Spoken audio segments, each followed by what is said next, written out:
Rabbi Yitzhak of Radziwillow, Poland, was active as a Hasidic master in the early 19th century. His father, the Maggid preacher, Rabbi Yehiel Michael of Zlotzow, 1731-1780s, was a Hasidic leader in the nascent days of Hassidism. Each of Rabbi Yehiel Michael's 5 sons went on to become a Hasidic master. In Hasidic lore, these 5 sons were compared to the 5 books of Moses. As the second son, Rabbi Yitzhak saw himself as the book of Exodus, saying his father had told him that his life would be constantly in exile, going from place to place and involved in disputes, or Yitzhak, p. 97. Indeed, Radziwillow was not the only town associated with Rabbi Yitzhak. He also spent time in the Polish towns of Nadwerna, Opoksno, and Rymano, as well as in Romania, in Faltasini and Botasani. In one passage of the surviving manuscript of his teachings, Rabbi Yitzhak turned to his readers and referred to himself as being from Nadwerna. My brethren, certainly in the world of truth they will ask you, that there was a person in your town in Radziwillow, a certain Rabbi Yitzhak Nadwerner, who taught you the true path to the will of the Creator, blessed is he, and you did not want to go and hear the words of truth, that are from God, or Yitzhak, p. 190. Understandably, as long as Rabbi Yitzhak was living in Radziwillow, he would not have been referred to as of Radziwillow, since everyone in that town was in some way of Radziwillow. Alas, it appears the manuscript was damaged, and it is not entirely clear which words of truth, that are from God Rabbi Yitzhak was saying and the people of Radziwillow were ignoring. It is apparent, however, that he was rebuking his community for not taking his Torah to heart. Woe to us on the day of judgment, woe to us on the day of rebuke, and he will place a veil over his face. Exodus 34 verse 35, from the great embarrassment that you removed your ears from hearing true words, or Yitzhak, p. 191. Being compared to the biblical book of Exodus was not just about being relegated to an exilic life of wandering from place to place. The comparison also had a perk, as Rabbi Yitzhak's father explained, the Torah will also be within you, since the Torah was given in this very book, or Yitzhak, p. 97. Rabbi Yitzhak's teachings were edited by Rabbi Yeshaya Muscat, 1783-1868, a Hasidic master, and, from 1849, the Rabbi of Praga, a suburb of Warsaw. Alas, Rabbi Muscat's manuscript titled, or Yitzhak, the Light of Isaac, was not immediately published, and the teachings of Rabbi Yitzhak of Radziwillow remained unknown. Hasidic communities' Hasidic lore recalled a few tales about Rabbi Yitzhak. Thus, for example, a tale that appears in the writings of Rabbi Yitzhak Yehuda Yehiel Safran of Komarno, 1806-1874, recounted how the Maggid of Zlotzow was in an extreme state of devakut, a mystical trance, and his daughter raced to call Rabbi Yitzhak to help save their father from expiring in that mystical state. Rabbi Yitzhak grabbed his father, who fell on his son's shoulders, and recited the Shema as his soul departed. Apart from such vignettes, the teachings of Rabbi Yitzhak of Radziwillow were unknown until 1961, when the manuscript was first published in Jerusalem.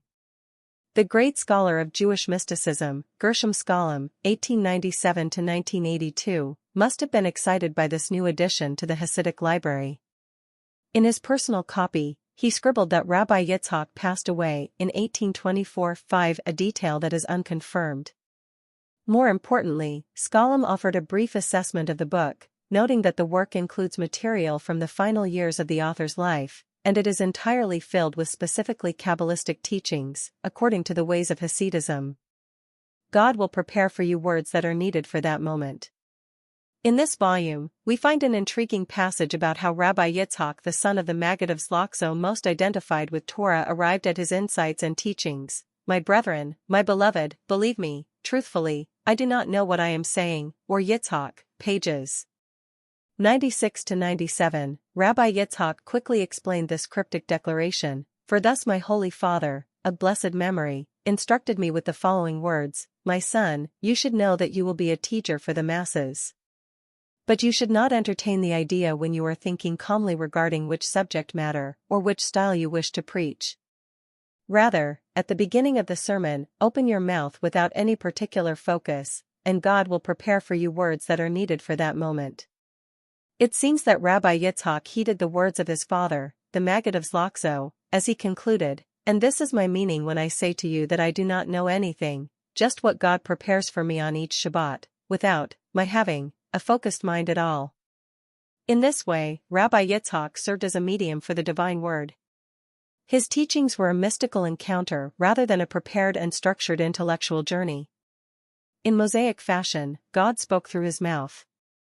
In 2016, the Rebbe of Toldos Aaron, Rabbi David Kahn, b.